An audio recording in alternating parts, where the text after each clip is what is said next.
Hi friends, എല്ലാവർക്കും ശ്രീ വ്ലോഗിലേക്ക് സ്വാഗതം. അപ്പോൾ ഫ്രണ്ട്സ്, ഇനിയിപ്പോൾ ഇങ്ങനെ വീഡിയോ എടുത്ത് മുന്നിലോട്ട് വന്നിരിക്കുന്നത് ഇന്ന് 2026 ജൂലൈ 1-ാം തീയതി ബുധനാഴ്ച 2 ജില്ലയിലെ വിദ്യാഭ്യാസ സ്ഥാപനങ്ങൾക്ക് ഇപ്പോൾ ജില്ലാ കളക്ടർമാർ അവധി പ്രഖ്യാപിച്ചിട്ടുണ്ട്.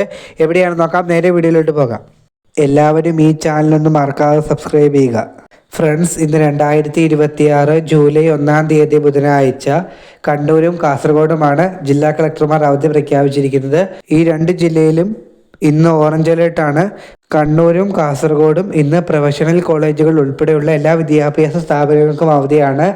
ട്യൂഷൻ സെൻ്ററുകൾ, മദ്രസകൾ, അംഗനവാടികൾ, CBSE, ICSE വിദ്യാലയങ്ങൾ ഉൾപ്പെടെ ഇന്നത്തെ അവധി ബാധകമാണ്. എന്നാൽ കണ്ണൂർ ജില്ലയിൽ റെസിഡൻഷ്യൽ വിദ്യാലയങ്ങൾക്ക് ഈ അവധി ബാധകമല്ല. അതോടൊപ്പം തന്നെ മുൻകൂട്ടി നിശ്ചയിക്കപ്പെട്ട പരീക്ഷകൾക്കും അഭിമുഖങ്ങൾക്കും ഇന്നത്തെ ഈ അവധി ബാധകമല്ല. അപ്പോൾ ഇനിയും ഇതുപോലത്തെ അവധി വാർത്തകളെല്ലാം മുൻകൂർ നിങ്ങളെ അപ്പോൾ തന്നെ അറിയിക്കുന്നതാണ്. അതെല്ലാം ആദ്യം തന്നെ ലഭിക്കുവാൻ നിങ്ങളെല്ലാവരും പോകുന്നതിന് മുന്നേ ചാനൽ സബ്സ്ക്രൈബ് ചെയ്ത് നോട്ടിഫിക്കേഷൻ ബെല്ലൈക്കണിലെ ഓൾ ഓപ്ഷൻ എനേബിൾ ചെയ്യാൻ മറക്കരുത്. അതോടൊപ്പം നിങ്ങളുടെ എല്ലാ കൂട്ടുകാർക്കും നിങ്ങളിത് ഷെയർ ചെയ്ത് കൊടുക്കുക. എല്ലാവർക്കും നന്ദി.